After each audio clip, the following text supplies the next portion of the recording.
बेटा वेलकम। हमारा एक टॉपिक और है रेशो निकालने का। 90 सेंटीमीटर 1 मीटर का मान लो रेशो निकालना है।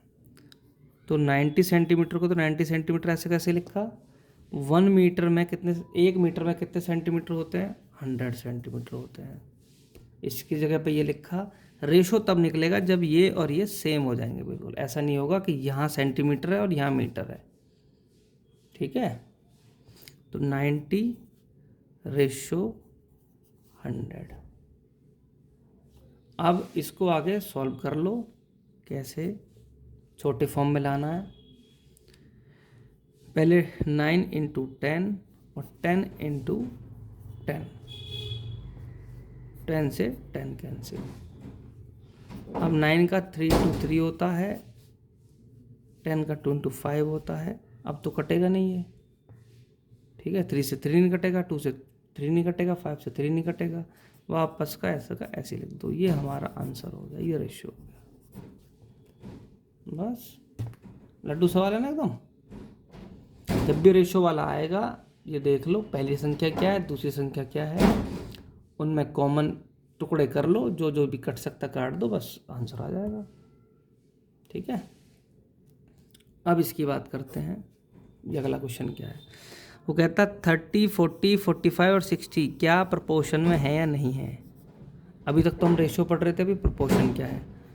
प्रपोर्शन होता है सेम अनुपात में है या नहीं है। अब ज़रा देखते हैं इसको। पहले 30 और 40 को उठाओ, क्योंकि पहले दो यही लिखे हैं। पहले इनका रेशियो निकालेंगे। देखो रेशियो निकालते हैं। 30 का क्या हो गया, या तो 3 इंटू 10 लिख लो, 3 इंटू 10 लिख लो, या 2 तिया 6 पंजे 30, 2 3 जा 6, 6 5 जा 30। ठीक है, या 3 इंटू 5 दूनी 10, 3 इंटू 10 ऐसे भी लिख सकते हैं। ठीक है, इसका 2 2 जा 4, 4 2 जा 8, 5 जा 40, या 2 2 जा 4, 4 इंटू 5 2 जा 10। ठीक है, अब काटो भाई, 2 से 2 कैंसिल। अब 3 से तो ये कुछ कटेगा नहीं, 5 से कट जाएगा। ठीक है, अब 2 और तो कुछ कटेगा नहीं, 3/4, 2 2 जा 4। ठीक है, अब इसकी बात करते हैं। इसके टुकड़े देखो, 2 से तो जाएगा नहीं, 3 3 जा 9, 9 5 जा 45। आप कहोगे सर जी हमें ये ध्यान समझ में नहीं आता, इसके टुकड़े करने कैसे हैं। तो बेटा दे यहाँ से शुरू करो। 2 से तो 45 का आधा तो होगा नहीं, 3 से हो जाएगा। हमने बात करी थी क्लास में जब कि भाई 2 से डिवाइड करना है प्राइम नंबर, 3 से करना है, 5 से करना है। 3 से करोगे कितनी बार जाएगा, 15 टाइम्स जाएगा। अगर ये भी नहीं हो रहा तो भाई फिर यहाँ 45 से डिवाइड कर लो 3 को ऐसे, 3 बन जा 3, 3 5 जा 15। ठीक है, 15 आ गया, ऐसे कर लो। समझ में आ गई बात। ये 3 और 15। अब 3 5 जा 15, 5 बन जा 5, तो 3 3 5। देखो 3 3 5, समझ में आ गई बात। ये यहाँ से आ रहा है। अब 60 का देख लो, 2 इंटू 60 का देख लो कैसे होते हैं। पहले आधा किया, फिर से आधा किया, फिर 3 से भाग किया और फिर 5 से भाग किया।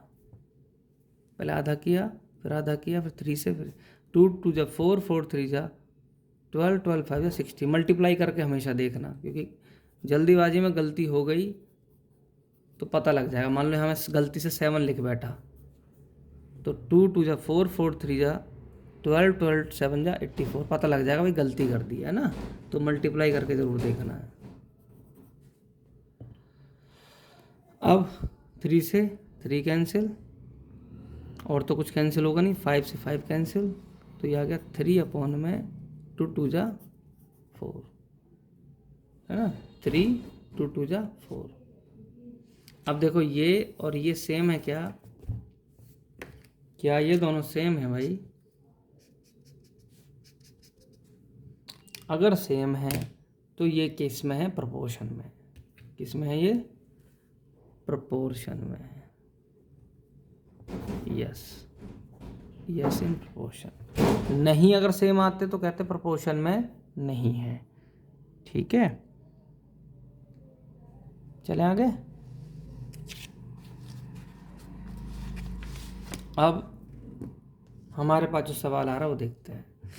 वो कहता है 10 बॉल, आप दुकानदार के पास गए, 10 बॉल की कीमत कितनी थी? 350 रुपये थी, ₹350। हमें बताना है 7 बॉल की कीमत कितनी आएगी, है ना। ये तो वैसे आसान सवाल है, हम चौथी पाँचवीं में भी करना सीख जाते हैं, पर देख लो चलो। और दूसरा बताना 105 रुपये हैं यदि हमारे पास, तो कितनी बॉल आ सकती हैं। तो आंसर देखते हैं। सबसे पहले ऐसा सवाल अगर आता तो एक चीज़ की कीमत निकालनी है, कितनी की? 1, एक चीज़ की। तो कॉस्ट ऑफ 10 बॉल कितनी है बेटा? ₹350 है। ठीक है, 1 बॉल की कॉस्ट कैसे आएगी?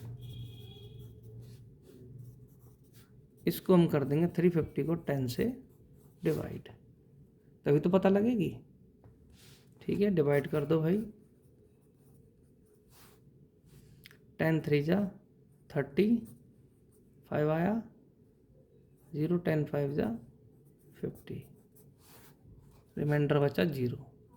ठीक है, तो एक बॉल की कीमत कितनी आ गई? 35 रुपये आ गई। ठीक है, अब यहाँ से सवाल स्टार्ट होगा। पहले एक की कीमत निकालेंगे।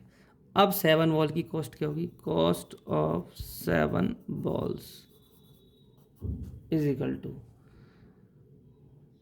35 इंटू 7। जितनी एक की थी उसमें 7 की मल्टीप्लाई कर देंगे, आपका आंसर आ जाएगा 7 5 जा 35, 7 3 जा 21। मैं यहाँ पे मल्टीप्लाई कर लो, इधर देखो, 7 5 जा 35, कैरी 3, 7 3 जा 21, 21 और 3 24। ये आपका आंसर आ गया 245 रुपये। ठीक है, दूसरा 105 रुपये लेकर गए हो, 105 रुपये में कितनी गेंद आएंगी बताओ भाई। एक आ रही थी 35 रुपये में, 2 आएंगी 70 में, है ना। 3 कितने में आएंगी? इधर हिसाब लगाओ। अब इसको लिखेंगे कैसे? तो हम कहेंगे कि भाई 35 रुपीज़ में कितनी बॉल आती थी? 1 बॉल आती थी। 1 रुपये में कितनी बॉल आएगी? आएगी तो कुछ नहीं, 1/35। और 105 रुपये में कितनी आएंगी? 1/35 इंटू 105। ठीक है, इसको कर देंगे भाग बेटा। 35 3 जा 105, 3 बॉल हमारे पास आ जाएंगी केवल। दोनों में अंतर समझ लो। यहाँ थी बॉल पता थी, 7 बॉल खरीदनी है और हमें रुपए निकालने थे। यहाँ पे क्या है? रुपए पता है और क्या निकालनी है? बॉल निकालनी है। दोनों का अंतर है ना। यहाँ पे कॉस्ट निकालनी थी, बॉल पता है। इस वाले सवाल में बॉल निकालनी है, पैसे पता है, हम घर से कितने पैसे लेकर गए। ठीक है, तो बस अब जो हमने क्वेश्चंस डिस्कस करे हैं, यदि उनमें कोई प्रॉब्लम होती है तो मुझे फ़ोन कर लेना या ग्रुप में बता देना। ठीक है, स्कूल आओ पेपर देने, और किसी सब्जेक्ट का जैसे आप आ रहे हो, अगर वहाँ मुझसे पूछना हो वहाँ पूछ लेना। ठीक है बेटा, ओके बाय, टेक केयर।